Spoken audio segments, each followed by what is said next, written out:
Ó, 2 dias o celular fica assim. Aí ele desliga, liga sozinho, aí continua desse jeito. Ou seja, eu comprei 2 aparelhos.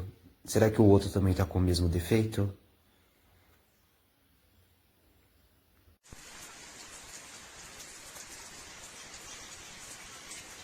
Vou comprar?